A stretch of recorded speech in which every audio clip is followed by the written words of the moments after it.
Hello again, I'm Peter and welcome to my channel.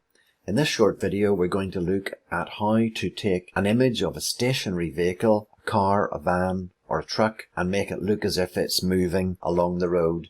So you can take an image just like this one and you can give it the impression of speed that it's moving along. And I'm going to look at the simplest and fastest and easiest technique for doing this, so it should only take a few minutes.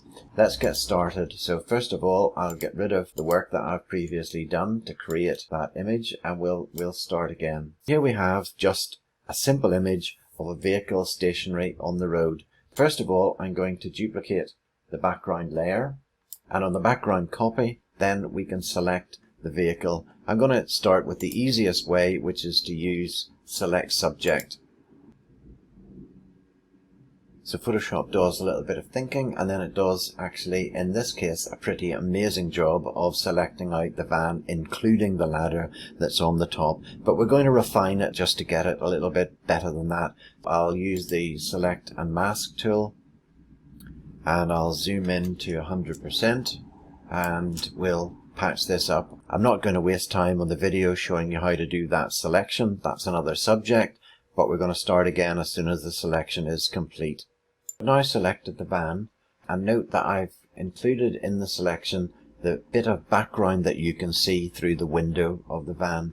So we're all good to go. So I'm going to output this selection to a new layer. So we now have the van out in its own layer. I'll just rename that layer van.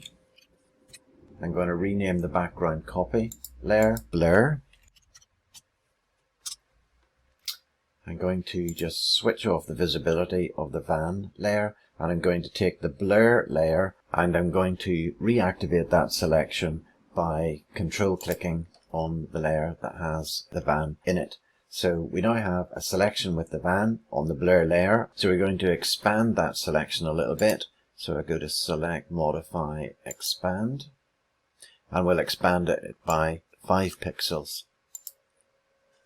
Having done that, I'm going to delete the van out of the background so that we can blur the background layer. So I'm using Content Aware Fill. You can see the options that I have set.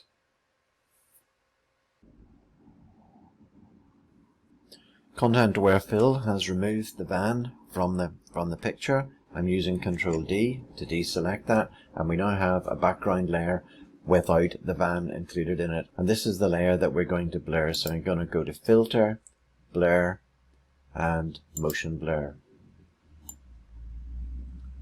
So let's pick a distance of about 150 pixels for the motion blur, and you can see that that creates quite a nice blur effect. You can do it more or less as you wish.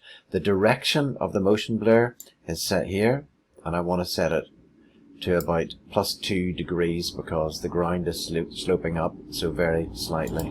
So we say OK, and we now have a blurred background. And you can see that we can quickly put the van back onto that, and it looks like it's moving along, except that it looks a little bit strange because the wheels aren't moving. So let's sort out the wheels, and that's easy to do. I'll just first of all select one of the wheels. So I'm going to hold down the Alt key so that I can draw out the ellipse to select the wheel from the center, which is much easier to get it spot on the right position.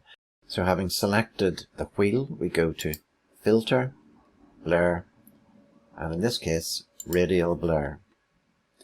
I want to give it a blur of about 30.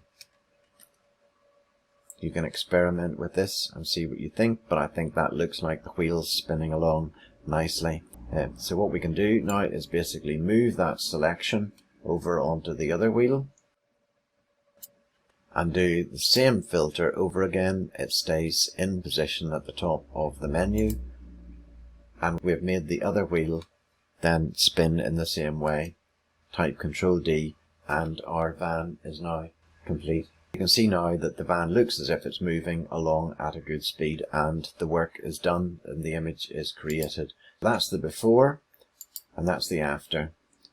That's before, and it looks quite a boring picture, and after, it looks like quite a dynamic picture. You can of course adjust any of the amounts of blur that you wish in order to get even more speed, but I think this one is quite realistic. That's our tutorial. I hope you enjoyed it, and we'll be building up a number of these in the weeks to come. Thank you for watching.